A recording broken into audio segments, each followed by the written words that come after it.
The Elder Scrolls Online is a massive game, and coming into the 10th year of content, new players just sometimes don't know where to begin. In this video I've got 5 tips. They're going to save you gold, time, and frustration. Stick around and you're going to feel like you can conquer Tamriel in no time. My first tip is Skyshards. Now Skyshards are important because they unlock skill points in the game. Skill points are used for an array of things: combat, crafting, guild, PvP skills. You need skill points. 3 Skyshards equals 1 skill point. This is a Skyshard right here. They're little, well, they're big blue shooting balls of light essentially. And what they do, you get 3 of them and you get a skill point. So you can spend these skill points in any of these trees, and you're going to need plenty as you are journey through Tamriel. Now, there's a couple of ways to find them. If you're on PC, you can just use add-ons. If you're not on PC, you're on console, you see that compass up there? There's a little Skyshard marker on the compass.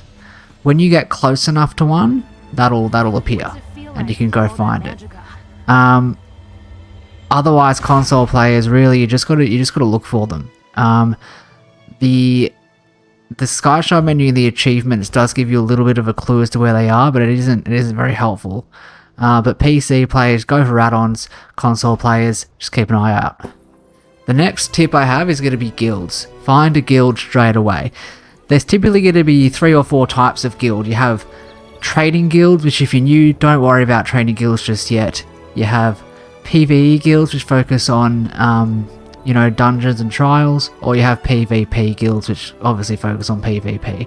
You also have social guilds, just like this we have in the guild finder here, which just do a bunch of things. They kind of, they're a social guild. It's all about the connection you have with your guildmates in those ones. The best way to find a guild is to look in this guild finder here. What it lets you do is you can set parameters for your search, including playstyle, the activities you want to try and find, the languages, the alliance, not that that's too important, and the number of members that the guild have. So if you want to find a big guild, you can. If you want to find a small guild, you can. The other cool thing is time zones. You can set the time zone that you're active for, and it will help you find guilds which are saying they're active during those times. So for someone like me in Australia, this is really helpful because I can set it to 5 PM to 11 PM. It always goes to your local time, and then you can try and find some guilds that will be going to be running content at your time. Tip number 3 is going to be crafting. Now, crafting is a whole new kettle of fish. I can make an entire video on the crafting system in ESO alone, and I might do that one day. But to begin with, crafting lets you create potions, food, and also gear. You can get some pretty good gear sets for the early game just from crafting alone. Most trees, so blacksmithing, woodworking, jewelry crafting, and clothing have a material which is broken down into another material, and then you can use that material to craft the gear like I'm doing here. You can also deconstruct gear, which is very important. If you're new and you don't know what to do with your gear, deconstruct it. If you're not a CP 160, deconstruct the gear. Any gear, I don't care what it is. If you're not CP 160, deconstruct the gear. If you're going to take anything away from this video, that's quite nice and simple. If you're not level 160, deconstruct all gear. You're not going to need it, and you are going to need those materials that you get from deconstructing the gear. Another thing about crafting is that every day you can get crafting writs, which basically means that you get a writ which tells you to craft 1 piece of armor or potion or food each day, and you take that potion, armor or food to these little boxes here and you turn it in and you get rewards. So you can do one for each line of crafting, so blacksmithing, enchanting, woodworking, clothing, jewelry, alchemy, and provisioning, and you'll get a little box with little goodies relating to that provision. The next tip I have is bank space. Yes? Bank space is key. This game can quickly become inventory management online if you're not careful, especially if you don't have ESO+.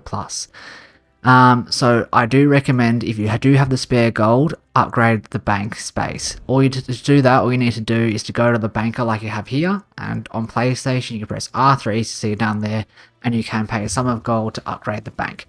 It will be a lot cheaper than what I just showed there. My bank has been upgraded a fair bit, so that's why it would cost me 85k. Otherwise it's a lot cheaper. If you do have ESO Plus, you get this thing called the craft bag, which means any material you pick up goes into the craft bag. Whether ESO Plus is worth it or not, only really you as an individual can decide that. I think it definitely is.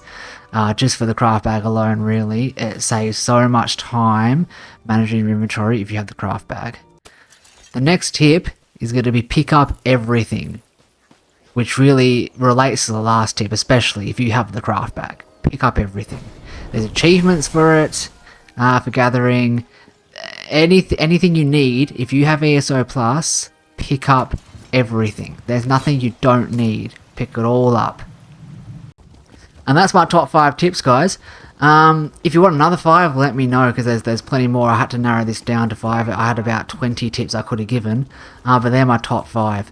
If you are new, welcome to the game. There's 10 years of content now, so you're never going to be short of things to do. Thanks for watching.